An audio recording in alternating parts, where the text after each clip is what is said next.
Ghulam Rasool Bloch साहब, पाकिस्तान और सऊदीया मुस्लिम ममालिक में तसादुम रोकने के लिए मिलकर काम कर रहे हैं और ये काम नजर भी आ रहा है, क्योंकि अब तक जितने भी अरब कंट्रीज में अटैक हुए जवाबन उनकी तरफ से कोई हमला नहीं किया गया। इस चीज को अंडरस्टैंड किया जा रहा है कि इस जंग में असल में ईरान को अगर टारगेट किया गया तो ये जंग कितनी खतरनाक खुद इन मुल्कों के लिए भी हो सकती है।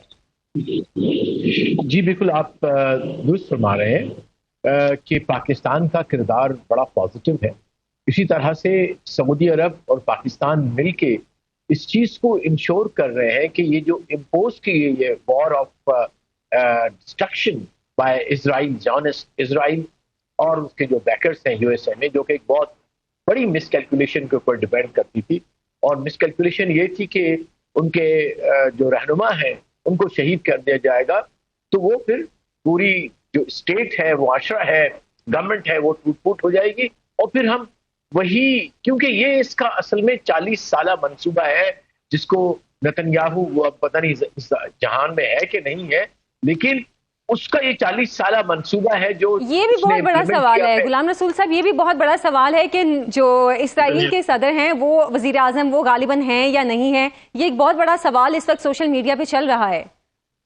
जी बिल्कुल, अभी बल्कि अभी मैं आपके इस प्रोग्राम से 1 घंटा पहले देख रहा था तो कभी भी मैंने नहीं देखा कि नेतन्याहू के ऑफिस से कोई रिप्रेजेंटेटिव आके उसके बयान को बताए। तो यहाँ पे उसका कोई स्पेशल असिस्टेंट था जो कि लगता था कि कतई कोई नाम एक नॉर्मल सा फंक्शनरी था।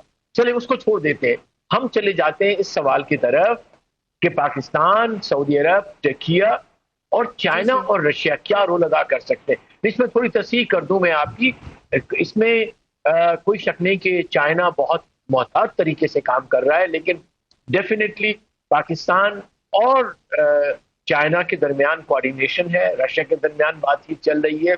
लेकिन ये जंग इतनी गर्म जंग है जिसमें ये जो बड़ी ताकतें होती हैं वो बड़ी एहतियात के साथ फूक फूक के कदम रखती हैं, फूक फूक के बोलते हैं। तो इनका अगर आपने सही देखना है तो हम देखते हैं कि यूएन ने क्या रोल अदा किया गया। वहां पे पाकिस्तान जिस तरह से खड़ा था गल्फ कंट्रीज के साथ, इसी तरह से वो साथ खड़ा था ईरान के साथ। और क्यों, ये दोगलापन नहीं है, इसको थोड़ा समझने की जरूरत है। क्योंकि बाहर ये कहा जाता है, क्योंकि देखिए हमारी जो फॉरेन पॉलिसी है उसके 3-4 रहनुमा उसूल हैं। एक तो हमारा अपना नेशनल इंटरेस्ट टॉप से पे होता है, दूसरा लीगैलिटी या कानून जो आलमी कानून है, तीसरा मोरालिटी और इंसानियत। तो उस लिहाज और इसी जो है हम इसको परखते हैं बातों को और फिर अपनी पोजीशन बनाते हैं। तो आई थिंक पाकिस्तान का जो इस वक्त तक अल्हम्दुलिल्लाह बना हुआ है दुनिया में credibility as a middle power, उसमें ये जो रहनुमा उसूल है वो कार फरमा है। और मैं ये समझ रहा हूँ कि पाकिस्तान और सऊदी अरब की जो डिफेंस पैक्ट है, इसको मैं आज पहले क्योंकि टच कभी नहीं हुआ तो मैं करता चलूं, क्योंकि कुछ ऐसे ओपिनियन में पढ़ रहा था कि जी ये अब पाकिस्तान क्या करेगा। ऑलरेडी इस डिफेंस पैक्ट का आपको फायदा नजर आया है कि इतना बड़ा क्राइसिस कंटेन हो रहा है। पाकिस्तान बता रहा है ईरान को, बिल्कुल बता रहा है सऊदी अरब को कि हम चूंकि इसमें पार्टी है लिहाजा आपका रिएक्शन दोनों तरफ से, ये नहीं कि हम एक साइड की बात कर रहे हैं, वो बड़ा सही, दुरुस्त, रैशनल और लॉन्ग टर्म के हवाले से होना चाहिए। क्योंकि देखिए अब हमने जो फैसले करने हैं वो डे आफ्टर के करने हैं। जंग जो होना की वो हो रही है, हो चुकी। नुकसान बहुत सारा जो करना था अमेरिका इसराइल की जालिमाना और अंदोहनाक किस्म की बमबारी से ईरान का, वो हो चुका। वो अपने 1400-1500 लोग शहीद करवा चुके, जिसमें 200 से ज्यादा बच्चे हैं, 200 से 300 खवातीन हैं। तो वो हो चुका, उनका इंफ्रास्ट्रक्चर तबाह हो चुका। अब कोशिश ये है कि किसी तरह से इसकी चिंगारियां बुझाई जाएं। तो पाकिस्तान का ये जो रोल है कि जंग के आग को बुझाया जाए, उसमें मैं समझता हूं कि कार फरमा है हमारी डिप्लोमेसी। बल्कि जो लास्ट 3 दिन पहले या 2 दिन पहले प्राइम मिनिस्टर साहब, फील्ड मार्शल साहब और फॉरेन मिनिस्टर सऊदी अरब का दौरा करके आए, तो ये चीजें हैं जो कि बताती हैं कि पाकिस्तान फुली इंगेज्ड है, पाकिस्तान एक्टिवली अमन के लिए काम कर रहा है और इंशाअल्लाह कोई ना कोई ऐसा रास्ता निकलेगा जाए कि जो एग्रेसर्स हैं वो अपने जूम में है, अपने अपने अपने हेब्रिस में हैं और गुरूर में है ताकत के, लेकिन ताकत सिर्फ ताकत से जंगे ना जीती नहीं जा सकती। यस, वक्ती तौर पे शायद कुछ कामयाबियां कुछ जंगों की हो जाए, लेकिन जो वॉर की विक्ट्री है वो कभी भी क्लेम नहीं कर सकते। बल्कि मैं एज एकेडमिशियन कह सकता हूँ कि तारीख।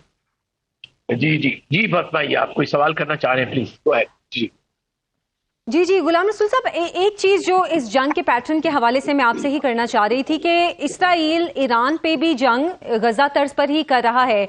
हमने इस जंग का आगाज बच्चियों की शहादत से देखा, खवातीन को टारगेट किया जा रहा है, स्कूलों और हॉस्पिटल्स को निशाना बनाया जा रहा है। इसराइल नस्ल कुशी वाली जंग पर बिलीव करता है? जी, exactly, that is what I said कि this is a war of destruction. और आपने बिल्कुल और मजीद तफसील में बता दिया कि it is again actually pleasing the same concept कि आप इनके मुकम्मल तौर पे वो कर दो, नस्ल कुशी कर दो। ना सिर्फ वो, लेकिन असल जो ऑब्जेक्टिव था या है नेतन्याहू का कि ईरान एज ए स्टेट खुदा ना खास्ता एग्जिस्ट ही ना करे, क्योंकि उनको तो ड्रीम अपना जो हाइपोथेटिकल है ग्रेटर इसराइल का वो उनको करना है इम्प्लीमेंट। और इसी चीज को समझना है हमारे इस्लामिक मुल्कों ने, अरब मुल्कों ने और हमारे अवाम ने। और इसी कॉन्टेक्स्ट में हमारी पॉलिसीज को समझना है कि दुश्मन से हमने प्रोवोक नहीं होना, हमने ऐसी तदबीर और हिकमत से लड़ना है कि हम जंग मुसलमानों के लिए जीते, हम जंग ईरान के लिए जीते और हम जंग अरबों के लिए जीते और इंसानियत के लिए जीते जंग। That is the biggest, I think, reward of our positive role in this crisis. G R Baloch साहब, इस हवाले से अगर हम अमेरिका की सिफारतकारी देखें तो अमेरिका हमेशा ताकत और धौंस के जोर पे सिफारतकारी करता है। अपने जो इत्तेहादी ममालिक हैं उनको भी कहता है कि इस जंग में शामिल हो तो उनको जबरदस्ती शामिल किया जाता है। लेकिन इस जंग के दरमियान में हमने नेटो को डिवाइडेड देखा है।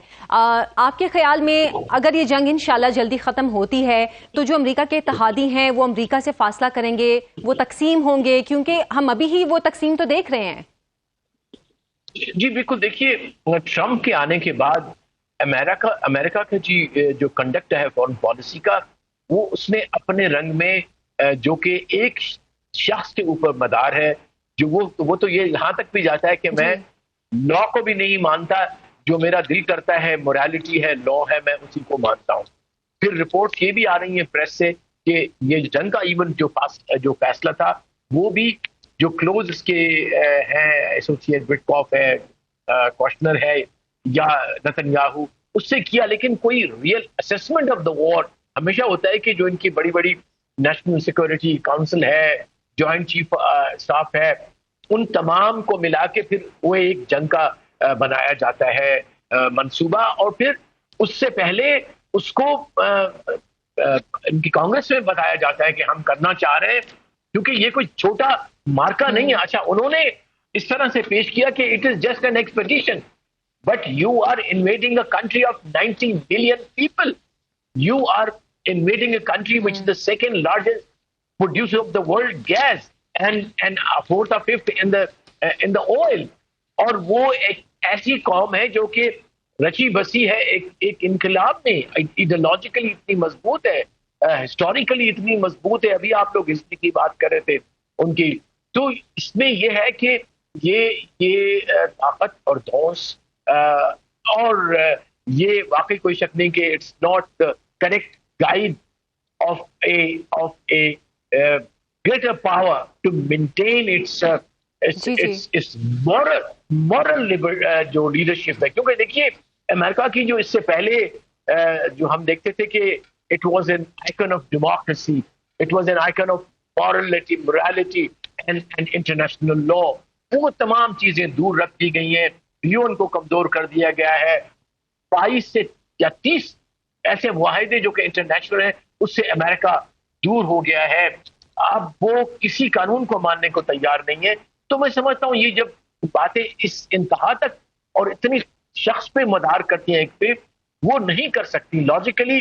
तारीख के हवाले से ब्रिटेन का भी अभी मैं पढ़ रहा था एक आर्टिकल इसके अंदर, इसी तरह से वो जब ओवर एक्सटेंड करती हैं एम्पायर्स, तो वो अपनी डिफीट वो खुद लिखती हैं। So normally history tells us कि जो एम्पायर है वो अपनी गलतियों से ही शिकस्त खाते हैं, कोई दुश्मन बाहर से नहीं आता जो उनको शिकस्त देता है। तो अनफॉर्चुनेटली जो नजर आ रहा है, अगर इस तरह की गलतियां होती रही, इस तरह से जो है ताकत का बेदरीक जो इस्तेमाल है वो होता रहा और खून बहता रहा जो है वो मासूम लोगों का, तो जाहिर है फिर ऐसे निजाम को ठीक है डिफीट करने में टाइम लगेगा, लेकिन it is bound to give way to a more balance world, a more just world, जिसका हमें इंतजार है। अल्लाह करे जल्दी आ जाए, जिस तरह आपने भी कहा। और हमारे जो भाई हैं ईरानी, जो हमारे भाई हैं फलस्तीन में, उनका बेजा खून जो बह रहा है सालों से, वो बंद हो जाए। क्या चाहते हैं वो?